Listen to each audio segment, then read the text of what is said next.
If you don't like the video in the first 15 seconds of the video, Isara Productions legally is allowed to just pick you up and throw you in the bag. That's right, I got a bag for people who don't leave engagement on my videos.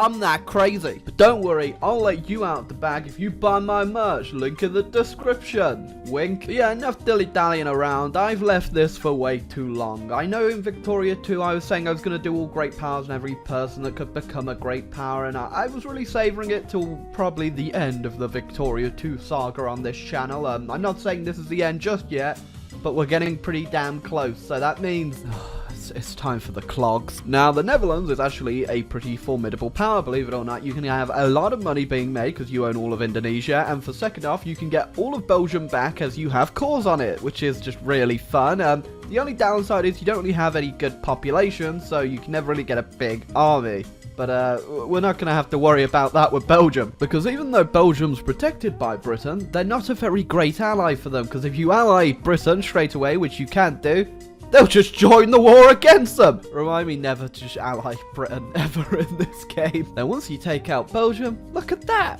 You're a big, beautiful clog. With that clog, it's time to become a great power and start stomping all over the Indonesians. I think that's the thing when people just like being stood on by clogs. Can call it clogging. Dutch people are weird, man. As the Netherlands, we're kind of stuck between a rock and a hard place. The hard place being France and the rock being Germany. So them fighting each other as early as possible is what I kind of want to see. Please just don't kill me. It's always pretty interesting in naval crises from the start, because you see stuff like Bulgaria just appearing in 1848. So a lot of this game is me just going to be annexing small people over here in Asia. It's not really going to be that interesting. In fact, I'm falling asleep right now. We are going to still make a quick pit stop over to China, even though we don't need the money. I just sort of saw this and was like, let's just stabilize the region even more. You know, not a lot's changed about Bali. It's just a lot of foreigners coming around and just trashing the place, isn't it? Yeah, I think it's definitely safe to say that China's just not looking too damn good, is it? But that's also probably because I just took Manchuria. Sorry about that, China. Nah, I'm pretty sure Britain gets a casus belli if I say no to this, but I'm still going to do it, and hopefully they just don't declare war on me, because I don't need your money, I don't need the province, so I'm just gonna pretend like I didn't get that email, you know? That's right, email in the Gold Coast in 1860. So, there's currently a crisis going on, which I don't 100% agree with, because they're trying to release Belgium, but everyone joined my side, and I'm pretty sure Austria is also going to join my side, so I'm just going to let it go to a war, because how dare you try and get involved in my politics, Russia? Yeah, I think that Russian interference into other countries' affairs just sort of backfired just a little bit right then, didn't it? Because I don't think you're going to win this, all of this, because Russia wanted the Belgian people to be free. I'm not even fighting in this war. I'm just letting Germany and Austria do it all. I just got an event called the Year of Abundance. That's right. It's a year of abundance of me just profiteering off of this war. Oh, I thought this was just going to go to a white peace, but no, the AI actually adds stuff to this war. now we have this. I was wondering why I wasn't getting any steel to build anything, and that's because the demand for steel is double that of the supply of steel right about now. So, shoot me. Guangdong fears our might! Oh, damn, we actually found the source of the Naval, so we need to pick what is basically the worst name possible, and these actually aren't that bad. I'm just going to go with Maurice. Lake Maurice. The famous Sicilian restoration of order to the Sicilian provinces against Sicily. I think I'll pass. Perfect. That's exactly what I needed when 9% of my population is just colonies. God damn it. So I'm only really focusing on Asia at the moment, and I managed to get Vietnam, which is pretty cool. I'm hoping that we don't have any problems with Vietnam like there was happening in real life, because France actually took the south bit, which, oh wait, I took the north bit. God damn it, I didn't think this through. I know, just normal things in Victoria too, like the Ottomans taking Zanzibar.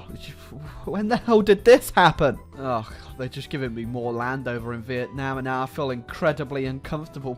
Please don't Vietnam me. I know, just normal things like 414,000 militant socialists sieging down Amsterdam. It's a lot of socialists. Well, we're socialists now. Not that that means anything. We just have a socialist party in control, and then eventually they'll probably get voted out by the Liberal Party, which we have plenty of. So, just in a bit of a war now against Britain and Russia over New Guinea. I've actually built up a bit of a formidable battleship navy though, so I'm hoping that maybe I could dunk on the British Navy just a little bit. I just completely dunked on the British Navy. Well, That's the war, I suppose, because I can't land. Yeah, that was the entire war. I had that naval battle, and that was it. That was enough for New Guinea, apparently. There's actually so little for me to do. I've slowly actually managed to get all of these, like, Indonesian provinces to start becoming actual states, which means there's Dutch people who now live over here. You know what? Sure. You know what? Guangdong did fear my might, so I'm just gonna go to war with them, because I know it's just for 2.5 infamy I can take a province. I'm sorry. What the hell is this? I guess Guangdong actually had a reason to fear my might, because they are fighting me with both sticks and stones at the moment, which doesn't do too great against machine guns, funnily enough. You see, I can't actually keep up with the other great powers, but I can just keep beating up China now, I've realised, so maybe that'll put me back on equal footing. Now, these provinces aren't that great, but they are 2.5 infamy each, so it's just free real estate, basically, and it already just looks disgusting. You know, we're living in the ideal timeline where Austria-Hungary is invading Spain. What are you doing over there? Really a dream team there. Austria-Hungary, Bosnia, and Tuscany invading Spain, who are allied with Britain. Here's one for all you role players out there. South Africa broke free from Britain and immediately allied with me. That's right. Dutch boys unite. Yeah, well, like, it's a really crap Power Rangers. Literally, it's come to the point I've got nothing else to do. I'm going to annex Tibet. I know. Things have really gone to hell. And we unlocked Fascism, which, I don't know if I want to actually unlock that, considering I'm currently trying to turn communist, but they're just not wanting to turn. Look at that, 1.1 infamy for a slice of China. That's a deal if I've ever seen one. I've actually come to the point where I'm just reading the newspaper now. The Titanic sank. It's the highlight of today, apparently. Although there was a hurricane in Texas, and Mount Vesuvius has actually erupted in Naples, so we're truly in the end days now. That's nice. I just managed to take a bit of China that isn't even connected to my land. Great. You know, I think it's safe to say, looking at this pie chart right now, the politics of my country are a little bit messed up, considering I have 4 liberal parties, all with like 10% support each, 2 social democrat parties, and a communist party. No one votes Conservative, though. Brad just lost 293 prestige from Malta. Holy moly. Oh, hold up. Oh, and they've released India as a dominion. That's just too much orange over here. One of us is going to have to go home and change. Finally got my communists to rise up. All 3,000 of... Oh, my God. Really? The good news is the Heavenly Kingdom took Qinghai, whoever it was that was next to this. So now this bit of orange just kind of stands out even more. So visit Pinglang, guys. Here it's great. There you go. My socialists rose up at the same time, but because the communists were sieging the province first, I think they got the siege. So hopefully we flip communist, not socialist again. Perfect. It worked. Even though I think I still have the socialists immediately rising up afterwards, even though it makes no sense. It doesn't make sense for you to want to go backwards. And of course, my militant socialists rose up in the one province I can't get to. Thankfully, I just went to war with China to get to that province.